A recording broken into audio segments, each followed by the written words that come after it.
every day from September till now, pretending to be in the best mood every single day and pretending to love everybody equally, it just wears you out. And I was a little shorter with people than I meant to be today. So I gotta pull things together. I got a couple more weeks. And through the chair, you're live on HCAM TV. Thank you. John, I don't have that standard statement. Do you mind sharing that so that I can read it? Sure. Thank you. We can do the roll call while he's getting the statement for you if you want to. I thought the roll call had to follow that statutory. No? No. Okay, in that case, let's do a roll call. Mary Larson Marlowe, Mary Larson Marlowe, present. Ted Barker Hook, Ted's here, present. James Burton, Present. Madhumita Chandrasekhar, Present. Rachel Rawson, Present. Ron Foisey, Present. Bob Hamilton. Bob Hamilton isn't. I'm here. I can hear you. Thank I'm you. so sorry. I was reading through all the participants. I apologize. Elise Barrett Mihalowski Present. and Sundar Sivaraman is present. Staff, John Gelsich, Present. and that's it, correct? Yes. Yes. Okay, perfect. Okay, Sundar, I'm sending it over to you right now. Okay, perfect.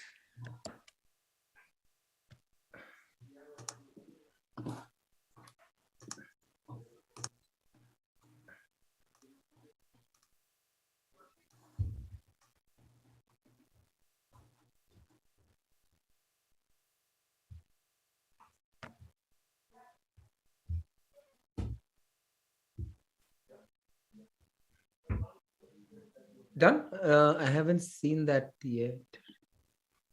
Might be coming. Oh, script. There it is. Thank you. Thank you.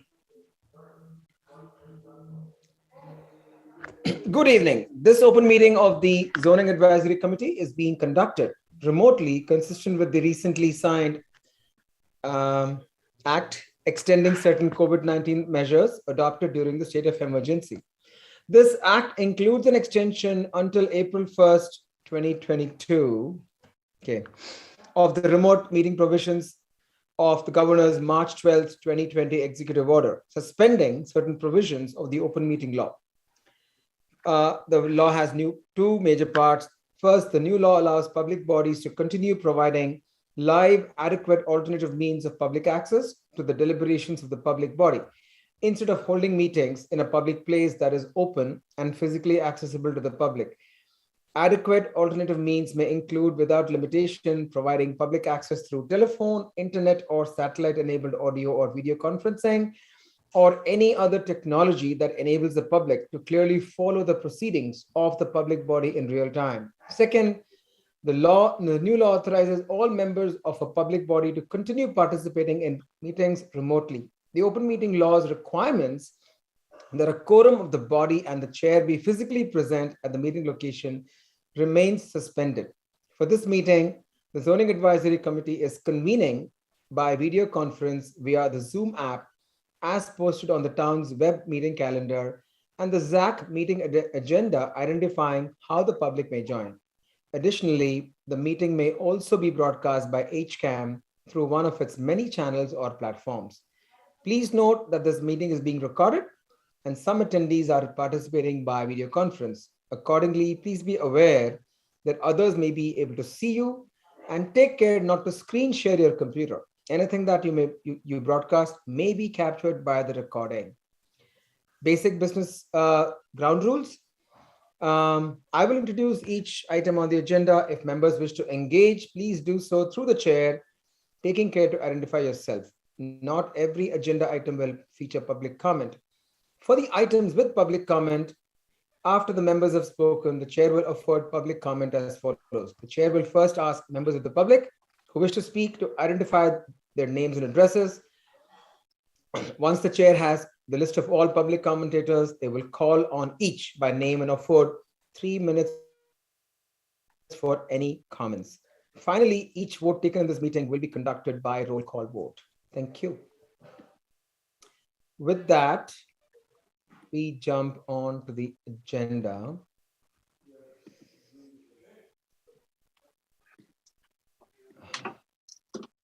The first, today's meeting is, I think, a presentation by, I believe, John on the Mbta Communities presentation. And then a list of, we can discuss the future work program, including tree protection, which I think we've deferred for a while now. And then conversion of residential property, Airbnbs and short-term rentals, garden apartments, village housing and residential districts, and OSLPD bylaw. And then towards the end, we will review and pass the minutes of Feb 14th. With that, I yield the floor to John. So I apologize for those of you who've heard this spiel before, probably more than once. But here we go. For some reason, I thought even in this forum, we had that presentation, but obviously I was mistaken. So Yeah, so you've seen it a couple times.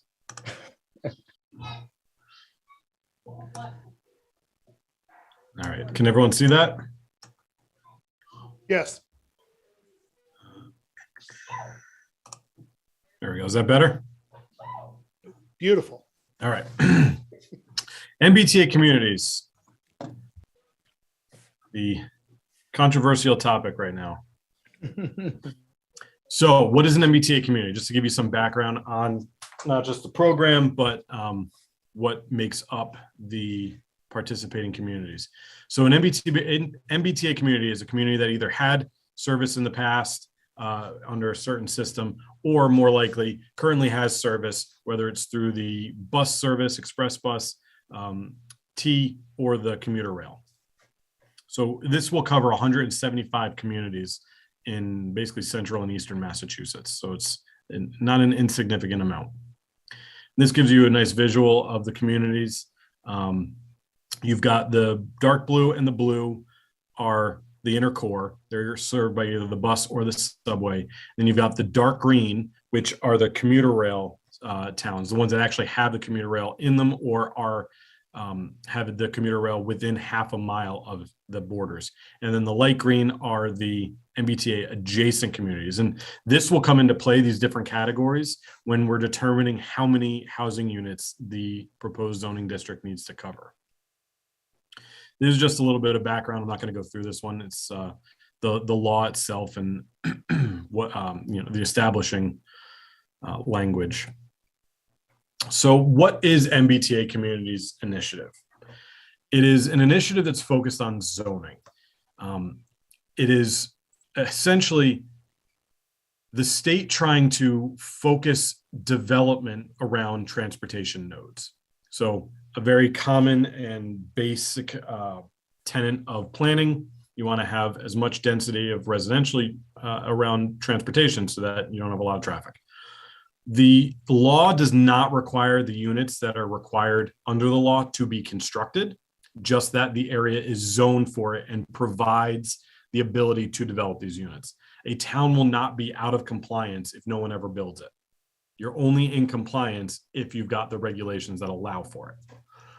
These new regulations do not relate to 40B at all. Completely different section of the law, completely different intent behind both of them. 40B focus on deeded and restricted affordable units. The MBTA communities does not have a capital A affordable component. It is just trying to create more units so that housing is attainable by more families.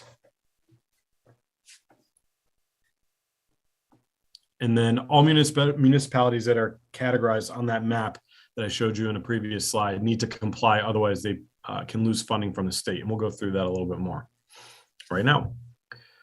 Any community that does not adopt the zoning district that complies with the law will not be eligible for funding for Housing Choice Initiative funds, Local Capital Projects Fund, which I believe is a relatively new fund, and the MassWorks Infrastructure Program. Hopkinton has gotten a lot of money from the MassWorks program, and I have a slide going into detail about how much we've gotten. But if we don't comply, we are ineligible for these funding sources, which could impact our infrastructure development moving forward. So this presentation was done back in April, so the deadline had already passed. But what we needed to do to comply with the law as it stands right now is have this presentation before the select board, submit the information form, which we did, and then if we were not compliant with the parcel map at the state level, we had to submit that. But we were, so that was something we didn't have to worry about. So we just had the two things to finish, and which we did. We met the deadline. So going back to the funding sources. So MassWorks, we received $5 million for the road construction of Legacy Farms North, and we received money for the Main Street Corridor project that's going on right now in two different pots, one for engineering and one for the actual construction. There's been talk, those of you who attended town meeting are familiar with the talk that we may try and connect to the MWRA system. Any infrastructure improvements that the town would have to make to do that could be funded or partially funded by MassWorks. So something that we've got in the very near future that may come up could be funded by MassWorks. So if we're not compliant, then we would have to find a different funding source for that, and it potentially could come from town meeting. Any potential future infrastructure improvements related to affordable housing can be covered by MassWorks. So if we have anything like that nature moving forward in the near future, we wouldn't be eligible to use MassWorks funding. And any other really infrastructure improvements that we're looking at doing that we don't necessarily have nailed down right now, but if they come up or if they're in a plan for the future, an action plan for the future, then we would have to find different funding for it. So how does Hopkinton fit into the MBTA communities? We are covered by the Southborough commuter rail station because our border is within half a mile of that station. We are not part of the MBTA communities because of the Ashland station. So we wouldn't have to comply on two different fronts, just on the Southborough station front. This is a visual representation of where the station is and what the coverage in Hopkinton is. A little bit more detail and give you some background. Can you guys see my cursor? Yes. Okay. This is not going to be included because that is part of Hopkinton State Forest. This is Carbones. This parcel and our chair's property may be the most at risk of being developed just because Carbones is essentially vacant right now. And the program requires at least 5 acres to develop it. So you would need to have, you wouldn't be able to pick out any of these lots. Like the owners wouldn't be able to sell them to a developer and develop one of these lots as MBTA zoning or one of these. They'd have to group it together so that there's at least 5 contiguous acres. So Carbones is really the most at-risk parcel. This is the Trevor Lane property, probably not going to get developed for MBTA communities anytime soon. And these parcels over here and extending over to here are the newly approved Turkey Ridge subdivision, which is currently under development now. So unlikely that they are going to be participating in any kind of redevelopment anytime soon. And I should say, if anyone has any questions, feel free to jump in. I'm kind of thinking this is a relatively informal presentation. I have a quick one that I don't think Sure. pertains to us, but I'm curious. You said that we're not within a half mile of Ashland, so we don't have 2 zones. If we were, would we have to have 2 parcels? So you'd have to have probably 2 zoning districts, but the total number of, so I'll go through in this slide at the bottom, the last bullet, the total number of housing units that would be covered under the districts would likely be able to be split across the 2 districts, I would assume. The reason I ask is again, it didn't really have anything to do with us. I'm pretty sure that Weston, a pretty hoity-toity community, has 3 stations alone within Weston. So this could ruffle some feathers in that town, I would guess. Yes. I used to kind of laugh that Weston had the political pull to get themselves 3 stations. And now it may be coming back to bite them in ways that a lot of Westonians don't like. Yeah. So I don't know. I didn't look into it because it didn't apply to us. Right. But I don't know if you can split the calculation between those districts or if each district would have to meet that calculation to get the number of housing. So These are just some general guidelines. Sorry, any more questions, Ted? Not for me. I was, Okay. again, I was thinking more of Weston than us. So I was Yeah. just curious. Yeah. So just some general guidelines on what this district needs to look like. It's got to be a reasonable size, which they've decided is at least 50 acres. And I believe it was 10% of the 5 or half-mile radius. So that's where they got that number from. The district must allow multifamily units at a density of at least 15 units by right. So no special permit required. You can do a certain level of review under site plan, but it has to be done by right. And basically that really allows for a lot of flexibility on the developer's part, because there's not much oversight that the town's going to have in terms of what the development will look like, or the community will be like in that area. There are no age restrictions allowed, so it can't be 55 plus. They are focusing this on made for families. So you can't restrict the number of bedrooms, can't restrict the number of I think it was parking spaces, other things to allow for larger 3-bedroom units or anything like that. Question for you. Yeah. Do they have to meet our height requirements within our zoning? They Okay. would. Yeah. Unless the height requirements, I don't think they are, but unless the height requirements are written in a way that they wouldn't allow that type of density by right. So if you've got a certain height, right? And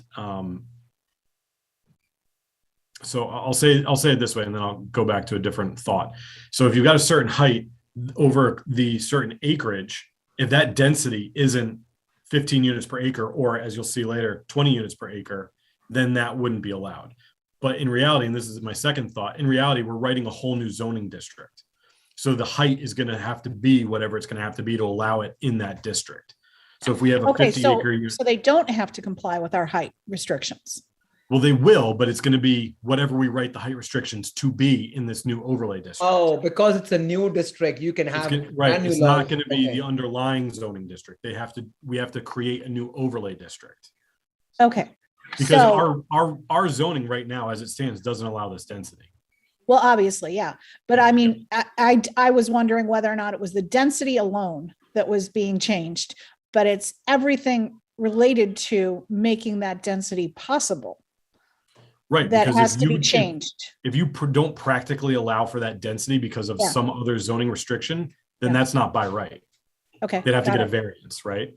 Yeah, no kidding. Yeah. So Got we're going to need to take some care in designing this bylaw or this overlay bylaw to meet the requirements that they're setting forth, which is really focused on the density, and then tailor it as much as we can, which probably isn't going to be a lot, to how we want it to more closely align with Hopkinton as it stands.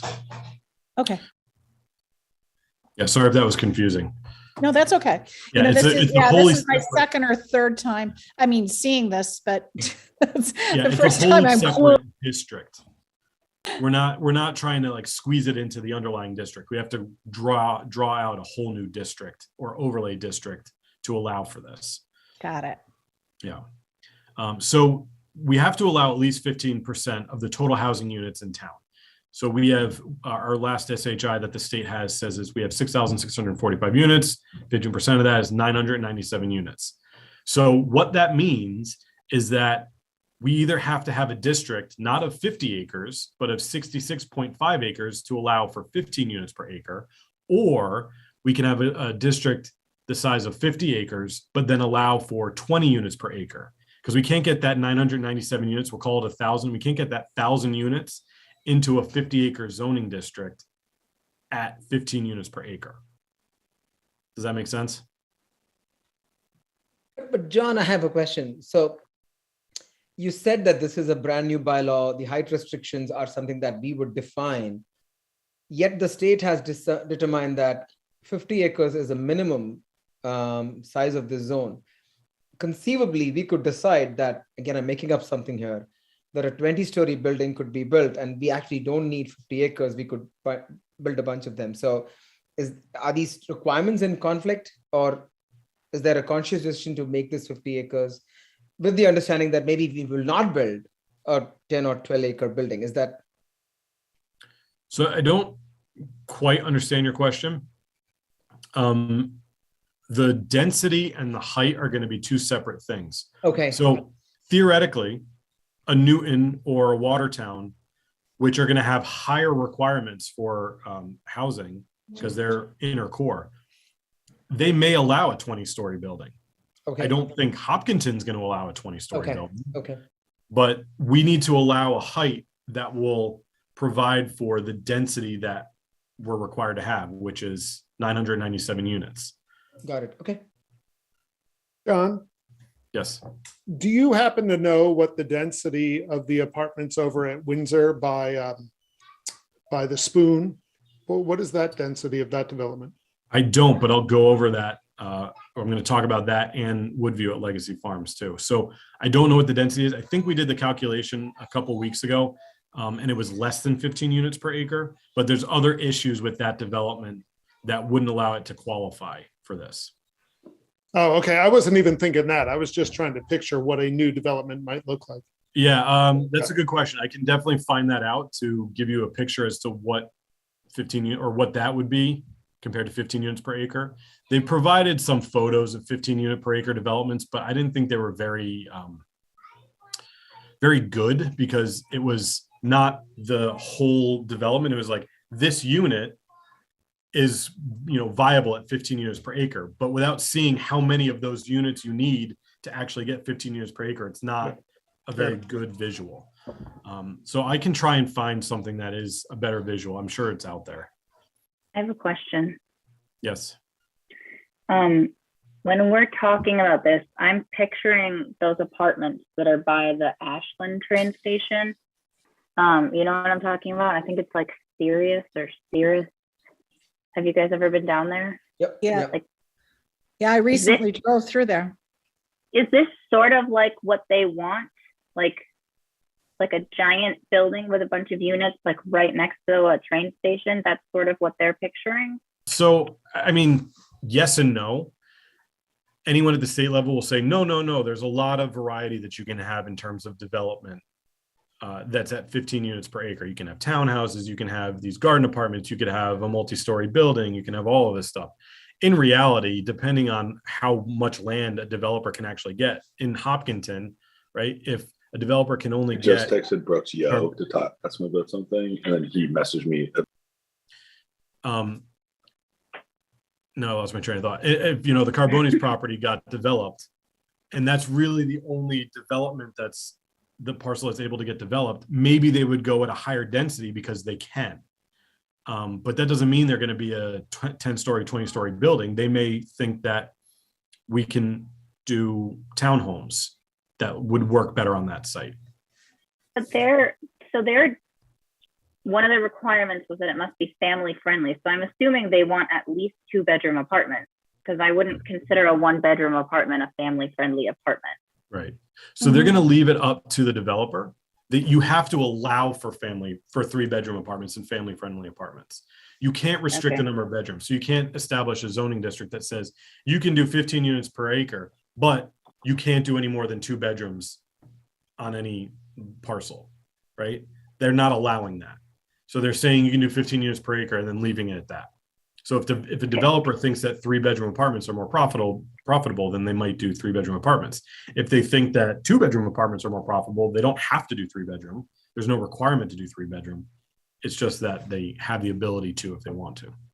Okay, but even if they went with like the minimum legal size bedroom, if you want more units, they would probably put less bedrooms, right? Or a mix, yeah. Yeah. Maybe do like 50% 2-bedroom, 25% 1-bedroom, 25% 3-bedroom. I've seen because that. I could be wrong, but it's my understanding that the more bedrooms you have, the larger the square footage of the living space has to be. Like you have to have a slightly larger kitchen and a slightly larger like family room. Or it's possible, yeah. I don't know. I don't. That was just Yeah, something I that's heard. probably a building code question. Yeah. Okay. Sorry, I'm done. Okay, so we did some background research. Sorry, any other questions? I should ask before I start. Sorry. Actually, yeah. I'm wondering, just in terms of the calculation, this is probably an easy question, and I probably could answer it myself, but the roads, the setback, any yards, anything like that counts in the acreage, right? So, we theoretically, what they can put on every square inch of property is not what we're looking at. We're thinking, yes, we would like a development made if a development is done in that area to actually have a little bit of green space and maybe a little bit of parking. So am I right that they would be using, the roads, the parking lots, that would be part of our acreage that they calculate? So yeah, it's going to have to be a balancing act to figure out how much open space you want to require and figure out the paved area. I mean, they could always put parking underneath. So I don't think it's up to the town to factor in the parking versus the density. So if you say, 15 units per acre, if you have a 1 acre parcel, just for argument's sake, you just need to allow 15 units per acre. If then you require larger setbacks or higher parking rates, Mm-hmm. then you're going to have to allow for taller buildings. Okay.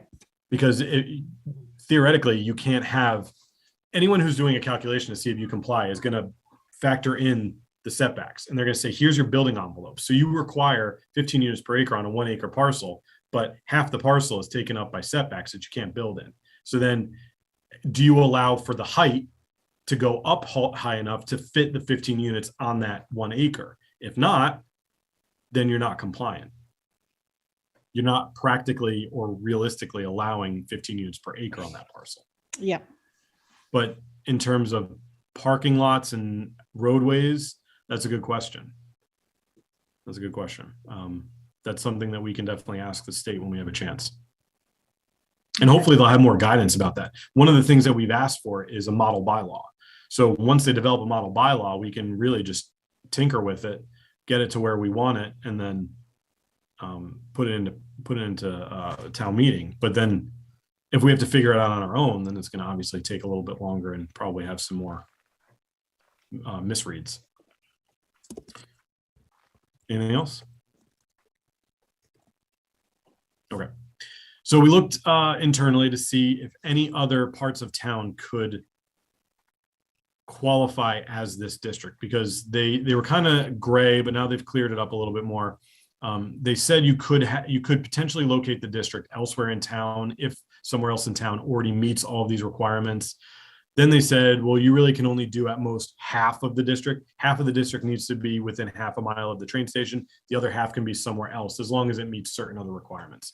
So we looked at the BR district, the BD district, the downtown business district, because we didn't require a maximum residential unit on that. They're by right.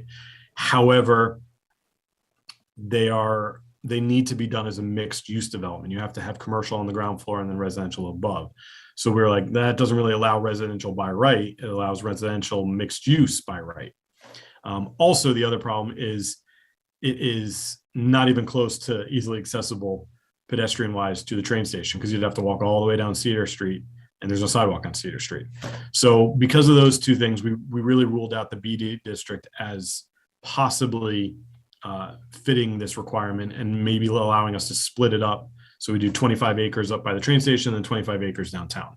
So it looks like we're going to probably have to do all of the land around the train station in that radius that I showed you in an earlier map.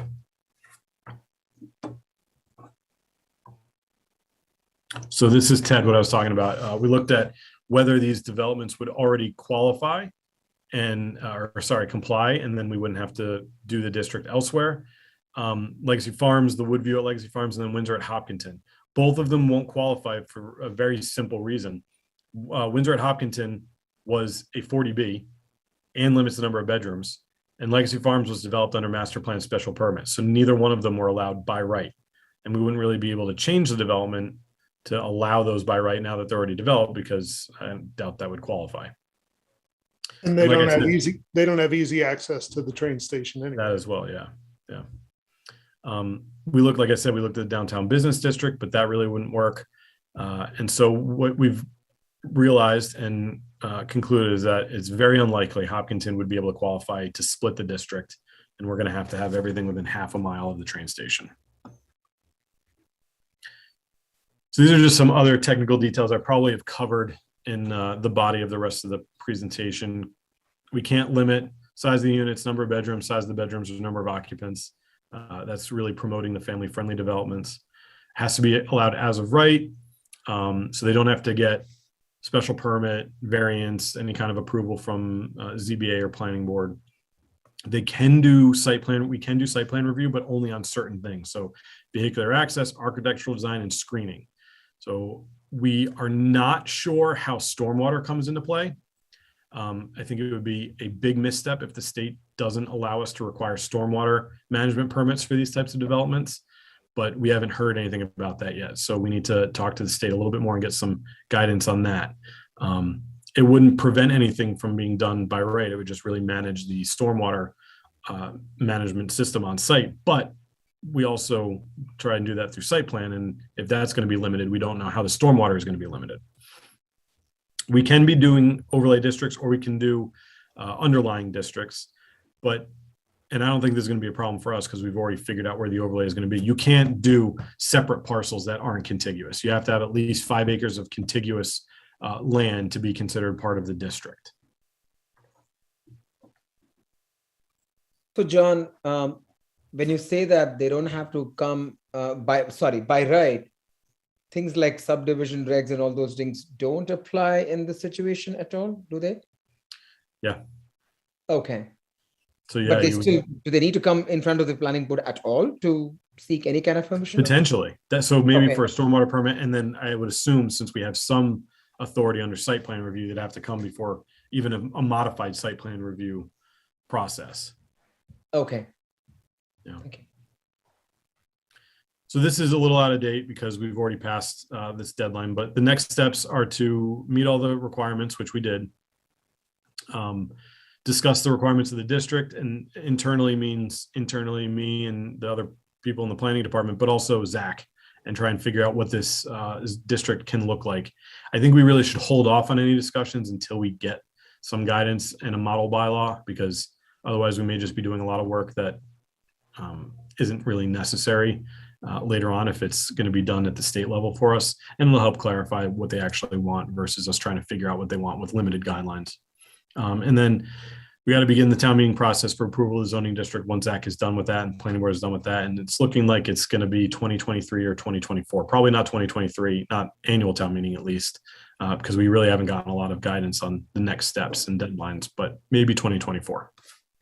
Oh, so there is no deadline imposed by the state to create the zoning district at all?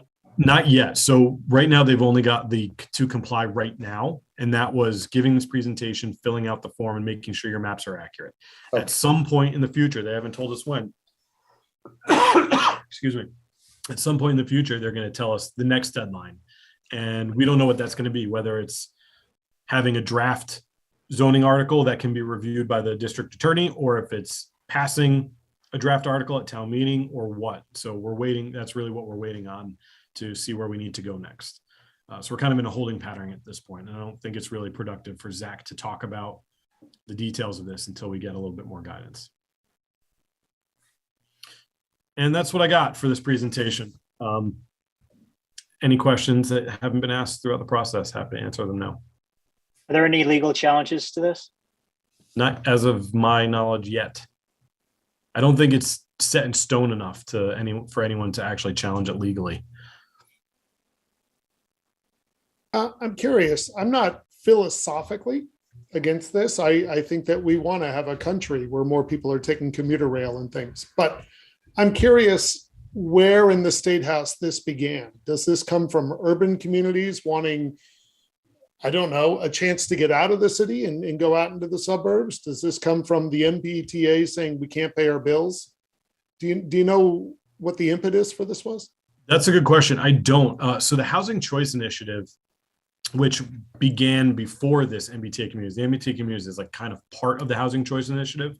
The Housing Choice Initiative recognized that Massachusetts is woefully underhoused, and they put a bunch of other programs together to try and give towns funding to create more housing, not necessarily affordable housing, but attainable housing.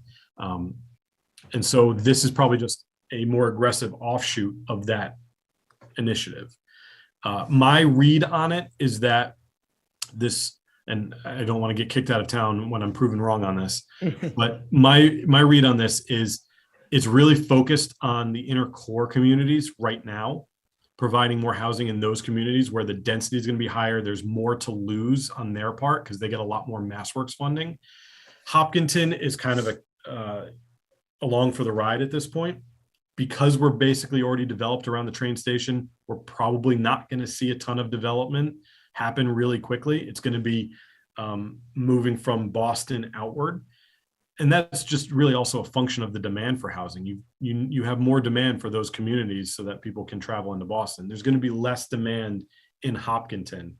I know that the argument is going to be, well, we've got great schools, we're going to have more families coming in. That may be true, but like Ted, you also said, Weston's going to have this, Wellesley's going to have this, Newton's going to have this.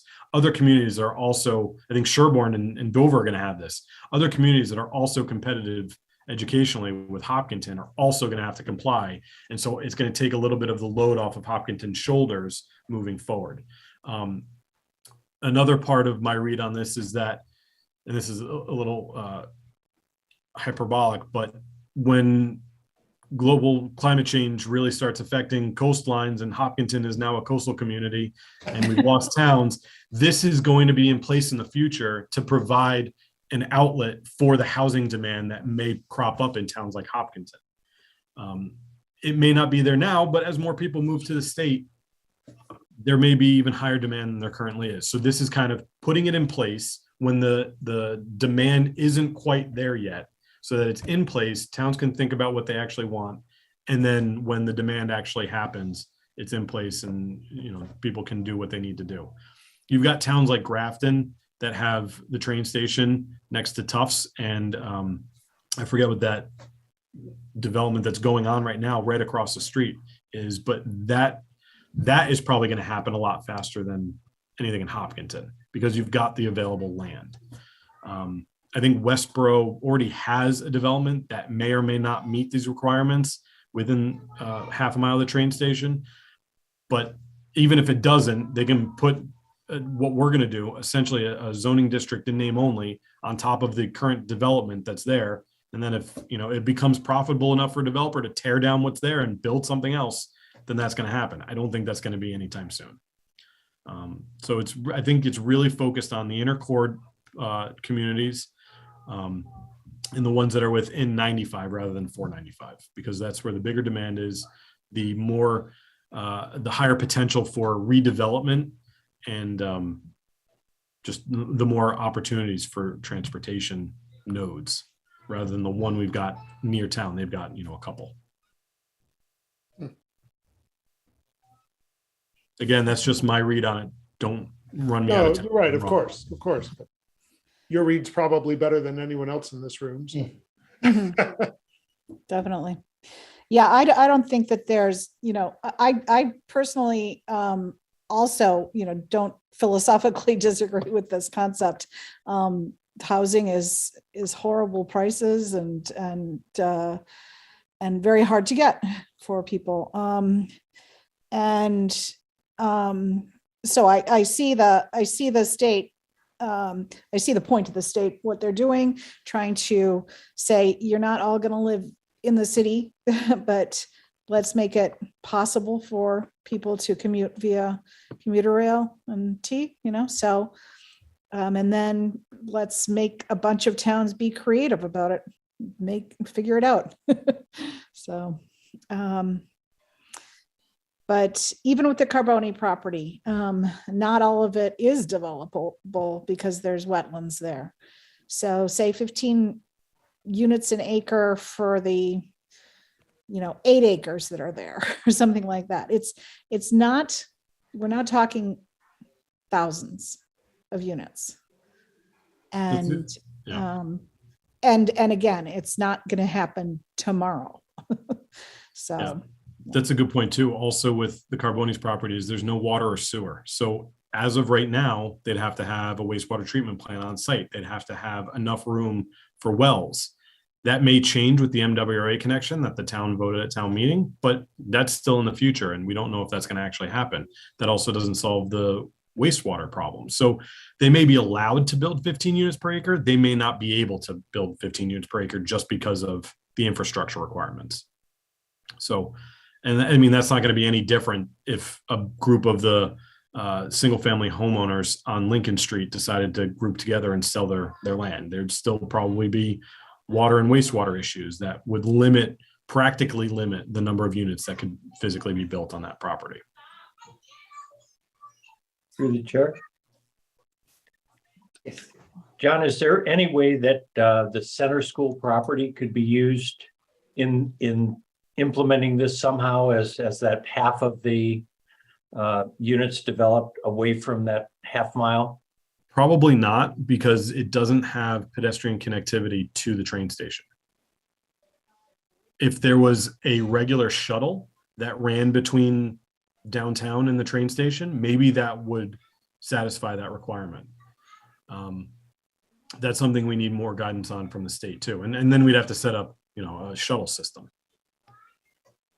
John, just for curiosity, what is the definition of pedestrian requirement? Can it be a walking distance at all? Can it be 1 mile? I mean, it has to be 0.4. Yeah, so I don't think there's any set in stone definition, but it's more of a subjective, this needs to be accessible for pedestrians. Okay. And again, what that means, I don't think we're on the cusp, to be honest, so I don't think it matters either way. But if you're half a mile versus quarter of a mile, I don't know if they care that much, but I mean, we're clearly more than even that in those sidewalks. So, yeah. I did take a look just for discussion purposes. There is a sidewalk that starts directly across from Carbonis to the train station. Because I was wondering if there wasn't a sidewalk, would it be on the town to have to pay for a sidewalk to make that pedestrian accessible? But interestingly, it begins directly across from Carbonis and goes to the train station. Yep. I think that's more on the Southborough side, right? Just after the entering Hopkinton sign on the if you come from the other side, right? Well, if my little trip in the Google car while John was talking is accurate, from the bridge at Southborough, where the T station is, you can go south on a sidewalk all the way to across the street from Carbonis. Got it.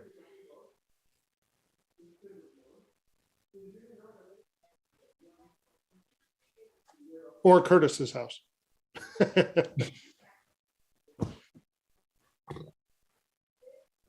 Thank you, John. So John, just to be clear, you're pretty much saying this is where we're going, but we're in a holding pattern still, and this is a future agenda item.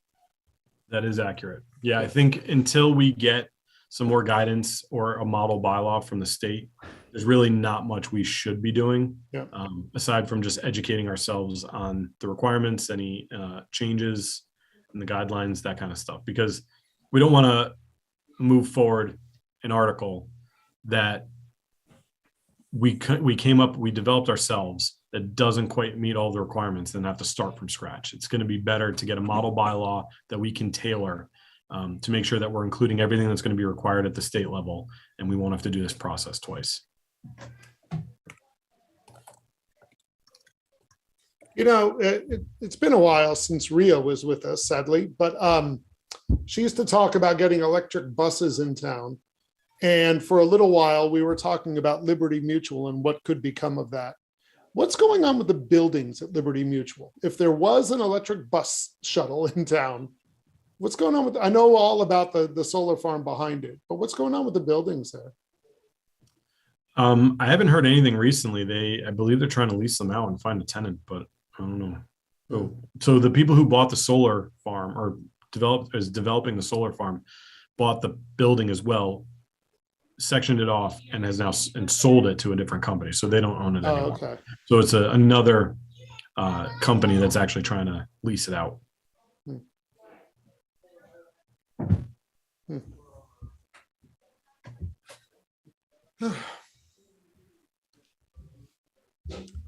Thank you. So if there are no other questions from the members of the board, does this need to be opened up to the public if there is anyone?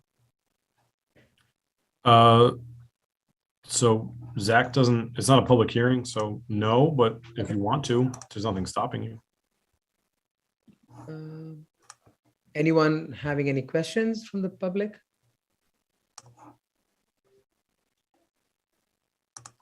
I presume that's a no. Okay. Moving on, future work program. Through the chair, I'm yes. sorry, Sundar. I have one comment for you, John. The Trevor Lane, the one that's labeled as Trevor Lane on the map that you have in that presentation, I think that that's actually Forest Lane. It's the preserve that's in that location, because Trevor Lane is like across the street and up a little bit. Anyhow, just something to look at. And yeah, and Sundar can go back to his agenda item. I'm sorry. No, perfectly fine. So yeah, future work program. I think, and I know Curtis was unable to join, but regardless, so the items are, we can start with tree protection. I know we've not had much of a discussion. I think at this point, well over a few months, if I'm not mistaken, or maybe even closer to a year. What do we? So sorry, Mary, just for my guidance, was this plan to say that, okay, here is an agenda for future meetings? I mean, not in this meeting, I guess. So put some timeline around when we should be trying to time box some of these discussions. Was that the goal of? I presume that was the goal of the future work program agenda item, right? I presume so as well. John, did you have a discussion with Curtis? Through the chair. No specific discussion, but yeah, generally we were listing all of the items that have come up as work plan items, and then really, I guess, trying to figure out what the committee wants to talk about next. Okay. So I will mention through the chair that we've gotten emails from residents on Pike Street about the Airbnb that's on that road. And they wanted us to take a look at short-term rentals and Airbnbs. And I know that somebody else has reached out about that. So that may be one of the first ones we want to take up. I know that there's also been interest in the tree protection bylaw. So that's another one that we want to take up. And then if I remember correctly, the Garden Apartments Village Housing was recommended by the planning board chair because those two districts, those two articles in the zoning are only activated when the town is below 10%. So if somebody wanted to do a garden apartment or a village housing, they couldn't do them right now because we're above 10% in affordable housing. So the question was, do we want to change it so that those are allowed above 10%? Because there has been some interest in the past for those types of developments. Okay. Through the chair, could you put up the agenda so that we can see the list, John? Let me open it up.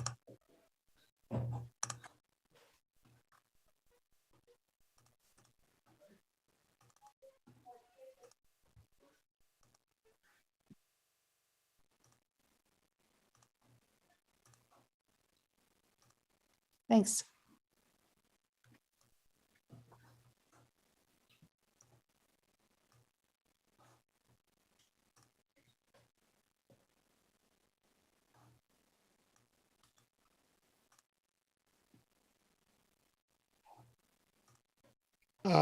Through the chair, as long as we were getting some recent developments with ABCDE, what do we know about B? Where did that idea discussion come from? I do remember E. I think I remember talking about that. I don't remember B.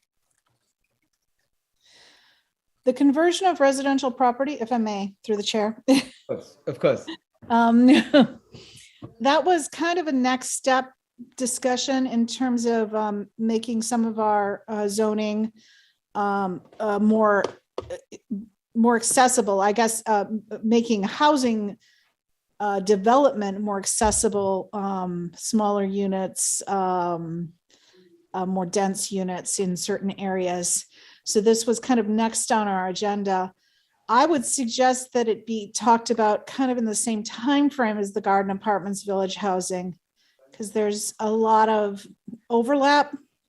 It's not exact, of course, but conversion of residential property, we looked at it like 3 years ago, I think, and I don't know how much since then, but there are a number of restrictions, and we could consider making it a little bit easier to do a fewer restrictions, I should say, in perhaps the downtown area. I'm also thinking in terms of our discussions on a overview basis of revitalizing the downtown. So continuing to look at slightly denser housing. Obviously, there wouldn't be a huge increase in the housing downtown, but it would be, somewhat denser too, and that would in turn help support downtown businesses with walking customers. And with the completion of the development behind the two mansions on Main Street, that will of course increase a little bit, but it will also give us parking for drivers down to come downtown and help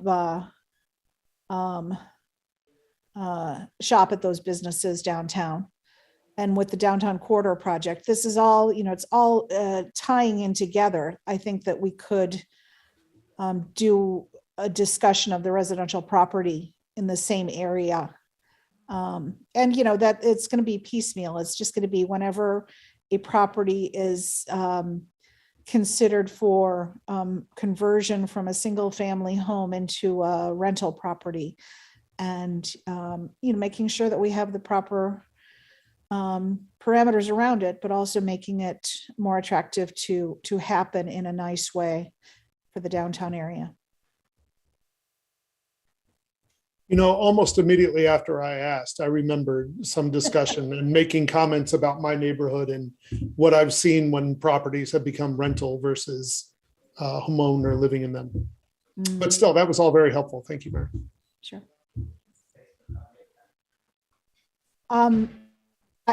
Personal opinion, I think Airbnb short-term rentals might be, it'll be an interesting discussion, but it's probably lower hanging fruit than tree protection. So I would definitely see hitting that first. I agree. Agreed. I do think that there is plenty of voice in town to revisit tree protection. And I think we heard it. I certainly think I heard it at town meeting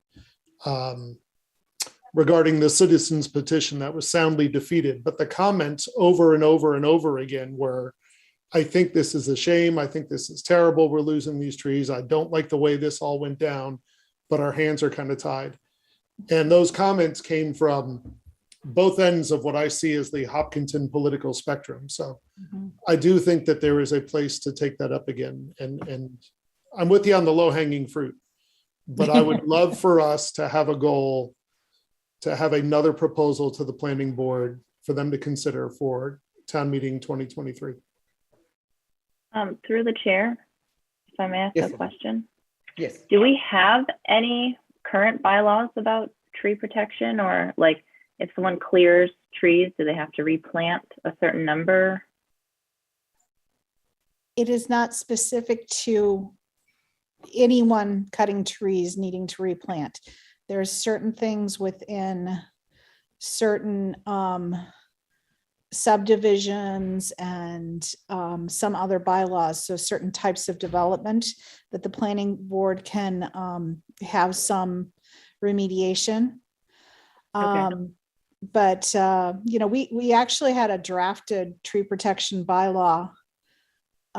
It got as far as draft and discussion with the planning board. And it wasn't terrible. It was, I think it needs some tweaks, I think it didn't need necessarily an entire rewrite because there were some good parts.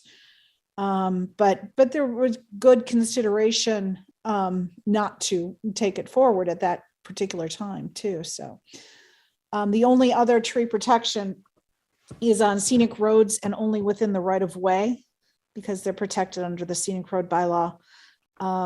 And the planning board has to bless any removal of trees or pruning of trees.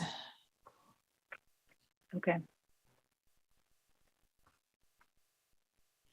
And the OSLPD bylaw, the last we had left that one was around the time that Chuck Joseph had come to speak to us and in representing other developers as well. And just saying that it is a good bylaw the way it is, and that he was concerned about, he or they, I should say, were concerned about us tweaking it and it causing more problems than any benefits that we might have aimed for. So unintended consequences. And it originally did come up as just a way to make it better, not because there is anything wrong with it per se, but just to make it perhaps clearer for planning board. But I think that, it went onto the back burner by good reason once we had heard those comments at that time. So I'm fine with it kind of being lower on the list and tackling Airbnb and tree protection. And then the discussion about housing and how to continue to work on attainable housing in town. Through the chair, I concur with all of that. I would say, though, that the OSLPD, I appreciated Chuck Joseph's visit. I don't necessarily think that Chuck Joseph has the last word. So I do think it's worth keeping in mind, but I like it near the bottom of our list of 5 items there for now. Through the chair, just a counter perspective to that. One of the other things that we've discussed internally with the OSLPD is Massachusetts has an open space residential development. I don't want to say it's a program. It's not really a guideline. They just have this, a lot of encouragement through grant money and technical assistance on open space residential developments. And Mass Audubon put together a spreadsheet that allowed communities to evaluate their OSRD based off of what a good OSRD should look like. And so I've gone through that with the Blackstone Valley Collaborative representative. And one of the things that we could do for OSLPD is change it, not necessarily to benefit developers, but to get it closer to what a good OSRD looks like in Massachusetts. And it's more specific with regard to the open space preservation. Instead of allowing for just 50% of the parcel being donated as open space, it's really focusing on the beneficial natural resources on site and allowing for more flexibility on the developable portions on site in balance with preservation of those types of things. We tend to discourage wetlands being located in the open space portion of open space developments. This would change that and say wetlands are important. So put all of your wetlands in the open space portion, and then you can have more flexibility with the developable upland portions. Just because the focus is more preservation of natural resources rather than what we tend to focus on in Hopkinton is usability of that open space for recreational and passive recreational uses. So that's just a counterpoint to the OSLPD bylaw. Not saying we need to move it up in the hierarchy, but there's also a perspective of not necessarily looking on the developer's behalf, but on open space preservation behalf. I imagine if we considered something like that, my time on the Conservation Commission might have fewer meetings dedicated to developers asking to move within buffer zones and infringe on the wetlands more often, if we gave the kind of flexibility you were just talking about, John. Potentially. Okay, so basically we've reached a consensus that Airbnbs and short-term rentals being low-hanging fruit probably should be taken first and moved out of the way, and then tree protection, and then the other items. Looks like it. Yeah, I agree as well. I know through the chat, I know Airbnb has been brought up at least 3 years ago. It was brought up first, and we don't have any regulation in that area. So maybe getting started on that one, we may find things that we need to figure out and stuff. So even though it seems like a low-hanging fruit, I was also worried of how big is it going to end up, and we have to tackle it someday or the other. So we should take it up. Okay. With that, should we move on to reviewing and passing the minutes of Feb 14th? Has everyone read it? Any changes? No comments from me. I'm good. Thank you.